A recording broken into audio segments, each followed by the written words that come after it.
আসসালামু আলাইকুম ওয়া রাহমাতুল্লাহি ওয়া বারাকাতুহু।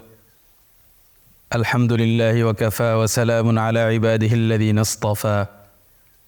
সম্মানিত দর্শকবৃন্দ, প্রতিবেশীর হক ইসলামে এমনভাবে বর্ণনা করা হয়েছে যেন প্রতিবেশী কোনো ব্যক্তির ওয়ারিস হয়ে যাবে।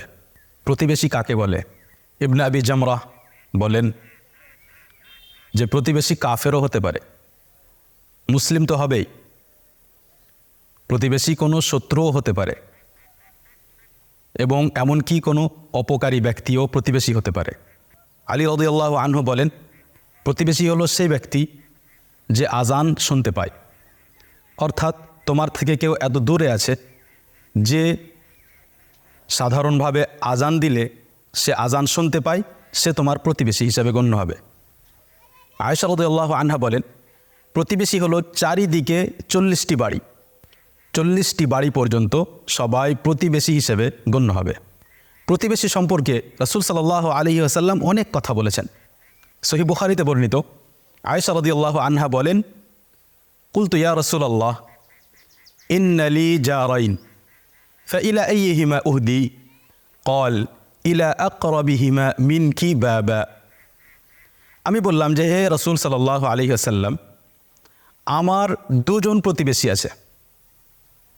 যদি আমার দুজন প্রতিবেশী হয় তাহলে তাদের মধ্যে কাকে আমি হাদিয়া করব, উপহার পাঠাবো? রাসূল সাল্লাল্লাহু আলাইহি ওয়াসাল্লাম বললেন যে সেই দুইজনের মধ্যে যার দরজা তোমার বেশি নিকটবর্তী। প্রতিবেশীর সাথে কি ব্যবহার করা উচিত এবং আমাদের ব্যবহার প্রতিবেশীর সাথে কেমন হয়? কোনো প্রতিবেশীকে উঁচু আওয়াজ করে, উৎকট দুর্গন্ধ ছড়িয়ে, নোংরা পানি ফেলে, রাস্তা বন্ধ করে দিয়ে, প্রতিবেশীর বিরুদ্ধে ষড়যন্ত্র করে কিংবা তার সাথে প্রতারণা করে কোনো রকমভাবেই প্রতিবেশীকে কষ্ট দেওয়া যাবে না। সহিহ বুখারীতে বর্ণিত ইবনে উমর রাদিয়াল্লাহু আনহুমা বলেন যে রাসূল সাল্লাল্লাহু আলাইহি ওয়াসাল্লাম বলেছেন, মা যালা জিবরিলু ইউসিনি বিল জার হাত্তা যানানতু আন্নাহু সায়ুওয়ারিসু। জিবরিল আলাইহিস সালাতু ওয়াস সালাম আল্লাহ তাআলার পক্ষ হতে আমাকে ওসিয়ত করতে থাকলেন, আমাকে আদেশ দিতে থাকলেন, প্রতিবেশী সম্পর্কে আমাকে বলতে থাকলেন, এমনকি মনে হলো যে তিনি যেন প্রতিবেশীকে উত্তরসূরি বানিয়ে দেবেন, ওয়ারিস বানিয়ে দেবেন। প্রতিবেশী আসলে প্রতিবেশী হওয়ার কারণে ওয়ারিস হয়ে যায় না, কিন্তু প্রতিবেশীর হক এত বেশি যে সে যেন এক ওয়ারিসের মতো। কোনো ব্যক্তি যদি নিজের প্রতিবেশীকে কোনো রকমভাবে কষ্ট দেয় তাহলে সেই ব্যক্তি কি জান্নাতে প্রবেশ করবে? সহিহ মুসলিমে বর্ণিত আবু হুরায়রা রাদিয়াল্লাহু আনহু বলেন যে রাসূল সাল্লাল্লাহু আলাইহি ওয়াসাল্লাম বলেছেন, লা ইয়াদখুলুল জান্নাহ মান লা ইয়ামানু জারুহু বাওয়াইকা। সে ব্যক্তি জান্নাতে প্রবেশ করবে না যার অনিষ্ট হতে তার প্রতিবেশী সংরক্ষিত নয়। ইবনে আবি জামরাহ বলেন যে জাহিলি যুগের মানুষরাও প্রতিবেশীর হকের কথা খেয়াল করত এবং এ হাদিস প্রমাণ করে যে প্রতিবেশীকে কষ্ট দেওয়া এক বড় গুনাহ, কবিরা গুনাহ। যদি প্রতিবেশী কাফের হয় তাহলে তার সাথে ভালো ব্যবহার করা হলো যে তাকে ইসলামের দিকে আহ্বান করতে হবে। যদি প্রতিবেশী কোনো গুনাহগার হয়, কোনো পাপিষ্ট হয়, ফাসিক হয়, তাহলে তাকে বোঝাতে হবে, নসিহত করতে হবে এবং তার গুনাহের কথা, পাপের কথা মানুষের সামনে প্রকাশ করতে হবে না, গোপন রাখতে হবে।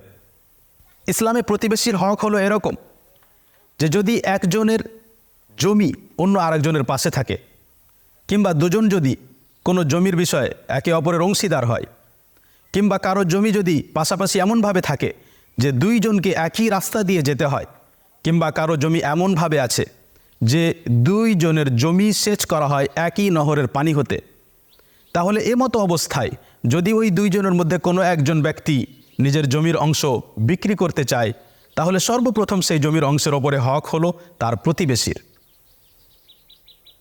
সহিহ বুখারীতে বর্ণিত জাবির বিন আব্দুল্লাহ রাদিয়াল্লাহু আনহু বলেন, কাদা রাসূলুল্লাহ সাল্লাল্লাহু আলাইহি ওয়াসাল্লাম বিশ-শুফআহ ফি কুল্লি মা লাম ইউকসাম। যে কোনো এমন বস্তু যা এখন পর্যন্ত বন্টন করা হয়নি সেই বিষয়ে শুফআর অধিকারের ফয়সালা করেছেন রাসূল সাল্লাল্লাহু আলাইহি ওয়াসাল্লাম।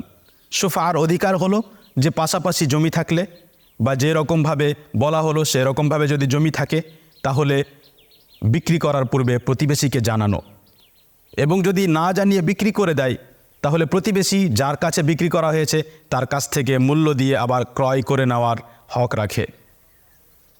এমনকি প্রতিবেশী যদি জানতে না পারে তাহলে প্রতিবেশী যখন জানতে পারবে তখন তার হক হবে যে সে সেই জমি ফিরিয়ে নেয় মূল্যের মাধ্যমে।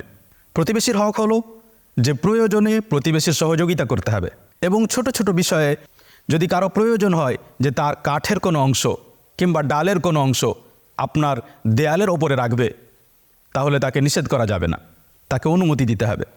সহিহ বুখারীতে বর্ণিত আবু হুরায়রা রাদিয়াল্লাহু আনহু বলেন যে রাসূল সাল্লাল্লাহু আলাইহি ওয়াসাল্লাম বলেছেন, লা ইয়ামনা জারুন জারাহু আন ইয়াদা খাশাবাহু আলা জিদারিহি, কোনো প্রতিবেশী যেন প্রতিবেশীকে নিষেধ না করে যে সে তার কাঠ কিংবা কোনো ডাল তার দেয়ালের ওপরে রাখবে।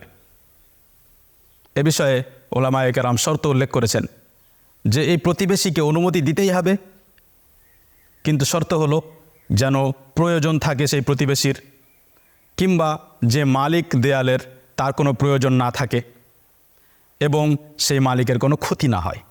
এই শর্তগুলো পাওয়া গেলে সেই প্রতিবেশীকে ডাল রাখার অনুমতি দিতে হবে কিংবা কাঠ রাখার অনুমতি দিতে হবে, এবং এই অনুমতি দেওয়া অপরিহার্য আবশ্যক, এই মত বেশি সুদৃঢ়। আমরা অনেক সময় দেখি যে মানুষ পাশে বসে দুর্গন্ধ ছড়ায় এবং পরোয়া করে না। আসলে কি এরকম করা ঠিক? সহিহ মুসলিমে বর্ণিত ওমর রাদিয়াল্লাহু আনহু বলেন, লাকাদ রাআইতু রাসূলুল্লাহি সাল্লাল্লাহু আলাইহি ওয়াসাল্লাম ইযা ওয়াজাদা রিহাহুমা মিনার রাজুলি ফিল মসজিদ আমারা বিহি ফাউখরিজা ইলাল বাকিয়া। পেঁয়াজ এবং রসুন খেয়ে কোনো ব্যক্তি যখন মসজিদে আসতো তখন আমি রাসূল সাল্লাল্লাহু আলাইহি ওয়াসাল্লামকে দেখেছি যে তিনি সেই ব্যক্তিকে মসজিদ থেকে বের করে দেওয়ার আদেশ দিতেন। এভাবে মসজিদে আসাও যাবে না, তাহলে মসজিদের বাইরে কিভাবে অন্য কোনো মানুষকে দুর্গন্ধের মাধ্যমে কষ্ট দেওয়া যেতে পারে? প্রতিবেশীর এই হকের কারণেই জেনা, ব্যভিচার, যা হারাম ও অবৈধ এবং বড় গুনাহগুলোর অন্তর্ভুক্ত, কিন্তু এই বড় গুনাহ আরও বড় গুনাহ হয়ে যায় যদি জেনা করে কেউ নিজের প্রতিবেশীর স্ত্রীর সাথে।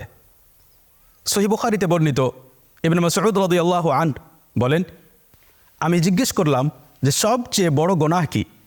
রাসূল সাল্লাল্লাহু আলাইহি ওয়াসাল্লাম শিরকের কথা উল্লেখ করলেন। তারপর জিজ্ঞেস করলাম এরপর সবচেয়ে বড় পাপ কোনটা? রাসূল সাল্লাল্লাহু আলাইহি ওয়াসাল্লাম বললেন যে তুমি তোমার ছেলেকে, সন্তানকে হত্যা করবে। তারপর জিজ্ঞেস করলাম যে এরপর সবচেয়ে বড় পাপ কি? রাসূল সাল্লাল্লাহু আলাইহি ওয়াসাল্লাম বললেন প্রতিবেশীর স্ত্রীর সাথে ব্যভিচার করা, জেনা করা। আমরা বুঝতে পারলাম যে ইসলামে প্রতিবেশীর হক কত বেশি। তাই যদি আমরা সত্যি আল্লাহ তাআলার প্রতি ঈমান রাখি এবং আখিরাতের দিনের প্রতি ঈমান রাখি, তাহলে কখনো কেউ নিজের প্রতিবেশীকে কষ্ট দেওয়ার সাহস করব না। আল্লাহ তাআলা যেন আমাদের সকলকে রাসূল সাল্লাল্লাহু আলাইহি ওয়াসাল্লামের উসওয়া ও আদর্শ অনুযায়ী জীবনযাপন করার তৌফিক দান করেন। ওয়া সাল্লাল্লাহু ওয়াসাল্লাম ওয়া বারাকা আলা নবিয়িনা মুহাম্মদ ওয়া আলা আলিহি ওয়া আসহাবিহি আজমাইন। ওয়াসসালামু আলাইকুম ওয়া রাহমাতুল্লাহি ওয়া বারাকাতুহু।